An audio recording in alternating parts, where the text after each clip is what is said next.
जय श्री कृष्ण। आज हम भगवद गीता के तीसरे अध्याय कर्म योग का गहराई से अध्ययन करेंगे। यह अध्याय हमें सिखाता है कि जीवन में कर्म का क्या महत्व है और कैसे कर्म करते हुए भी आध्यात्मिकता को प्राप्त किया जा सकता है। श्री कृष्ण अर्जुन को कर्म योग का मार्ग बताते हैं जो हमारे दैनिक जीवन के लिए भी अत्यंत उपयोगी है। अर्जुन ने कर्म और ज्ञान के बीच भ्रम व्यक्त किया था। तीसरे अध्याय में श्री कृष्ण ने स्पष्ट किया कि कर्म योग अर्थात निष्काम भाव से कर्म करना जीवन का मुख्य उद्देश्य है। श्री कृष्ण कहते हैं कर्म करना हर व्यक्ति का कर्तव्य है।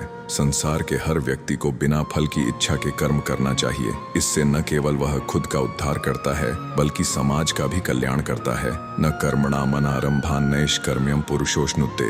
केवल कर्म का त्याग करने से मनुष्य मोक्ष प्राप्त नहीं कर सकता। मान लीजिए एक किसान है, यदि वह कहे कि वह केवल ध्यान करेगा और खेतों में काम नहीं करेगा तो क्या फसल उगेगी?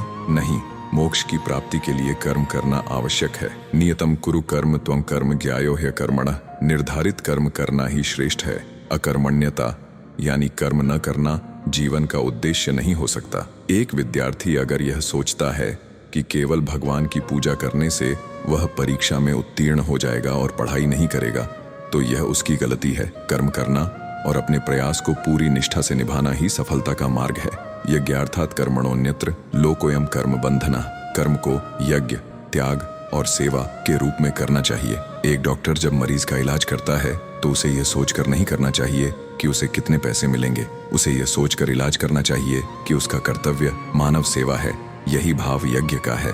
एवं प्रवर्तितम चक्रम नानुवर्तयतीह। यह इस संसार का चक्र कर्म से चलता है। जो इस चक्र को नहीं अपनाता वह जीवन में असफल होता है। सूरज हर दिन उगता है और अपना कर्म करता है। यदि वह अपनी जिम्मेदारी न निभाए तो जीवन संभव नहीं होगा। इसी प्रकार हर व्यक्ति को अपनी भूमिका निभानी चाहिए। श्री कृष्ण ने स्पष्ट किया कि कर्म करना बेहतर है क्योंकि यह समाज के विकास में योगदान देता है। केवल संन्यास लेकर जंगल में जाकर ध्यान करने से समाज का कल्याण संभव नहीं है। जब हम कर्म को निष्काम भाव से करते हैं तो मन शुद्ध होता है। उदाहरण, एक माता पिता अपने बच्चों की परवरिश करते हैं।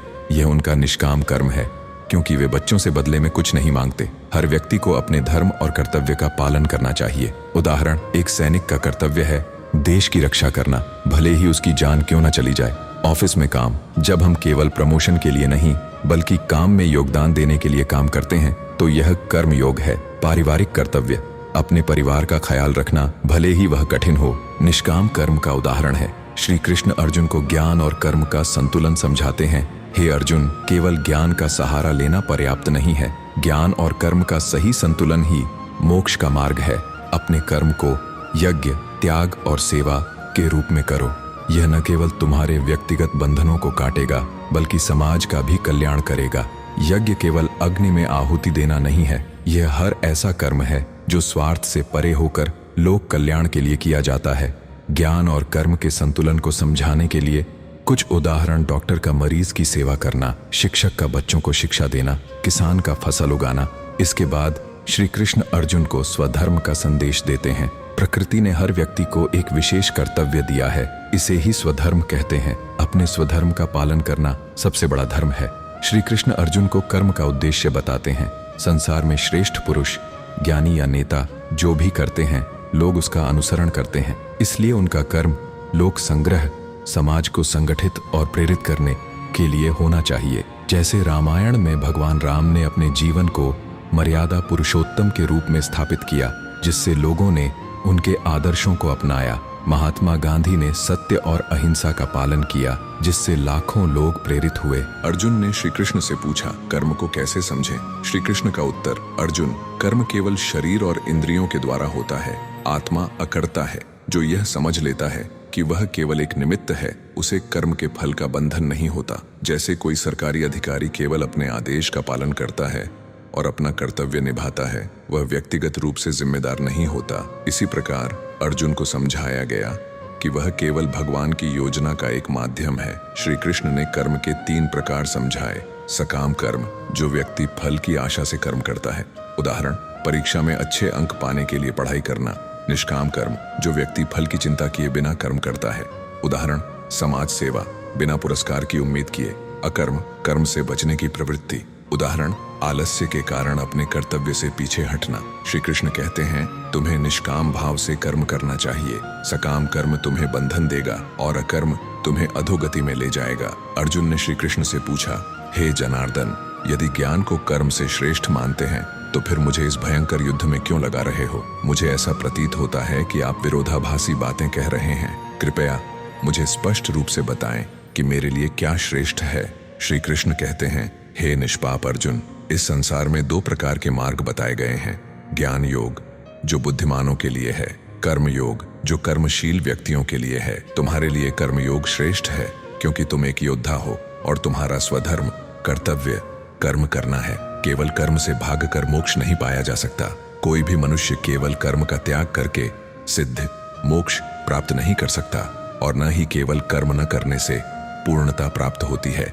हर व्यक्ति प्रकृति के नियमों से बंधा है और कर्म करना उसकी नियति है। मान लो एक राजा युद्ध में जाने से मना कर दे और यह कहे कि वह केवल ध्यान करेगा, तो क्या उसका राज्य सुरक्षित रहेगा? नहीं, यह उसका कर्तव्य है कि वह राज्य की रक्षा करे। इसी प्रकार अर्जुन, तुम्हारा कर्तव्य युद्ध करना है। अर्जुन का दूसरा सवाल, यदि मैं कर्म करूं तो क्या मैं बंधन में नहीं फंस जाऊंगा? और यदि कर्म न करूं तो क्या मैं स्वार्थी नहीं कहलाऊंगा? श्री कृष्ण का उत्तर, अर्जुन, अपने निर्धारित कर्म को करो। कर्म न करना अकार्य है और आलस्य से केवल बंधन मिलेगा। कर्म को यज्ञ, त्याग और सेवा के रूप में करो, जिससे कर्म बंधन मुक्त हो जाएगा। जैसे एक किसान बीज बोने के बाद फल की चिंता नहीं करता, बल्कि केवल अपनी जिम्मेदारी निभाता है, इसी प्रकार निष्काम भाव से कर्म करना चाहिए। अर्जुन का तीसरा सवाल, मधुसूदन, यदि महान ज्ञानी व्यक्ति केवल ध्यान करें और कर्म न करें तो क्या सामान्य लोग भी ऐसा ही करेंगे? श्री कृष्ण का उत्तर, हे अर्जुन, ज्ञानी व्यक्ति को भी कर्म करना चाहिए। वह जो भी करेगा सामान्य लोग उसका अनुसरण करेंगे। यदि एक शिक्षक पढ़ाना बंद कर दे तो छात्र क्या सीखेंगे? यदि एक माता पिता अपना कर्तव्य छोड़ दें तो परिवार कैसे चलेगा? श्री कृष्ण ने यह भी कहा कि मैं स्वयं भगवान इस संसार में कर्म करता हूं ताकि लोग सही मार्ग पर चलें। अर्जुन ने श्री कृष्ण से पूछा, मोह और भ्रम कैसे हटाएं?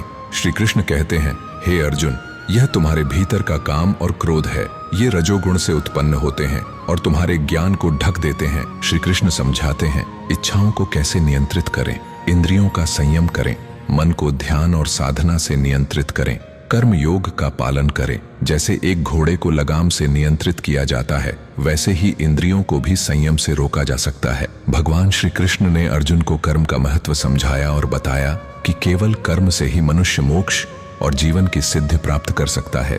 निष्काम कर्म का पालन करना और इच्छाओं पर नियंत्रण रखना ही सच्चा धर्म है। अगले अध्याय में हम ज्ञान योग और ईश्वर के अवतार के रहस्यों को समझेंगे। कर्म करते रहो क्योंकि यही जीवन का उद्देश्य है। जय श्री कृष्ण।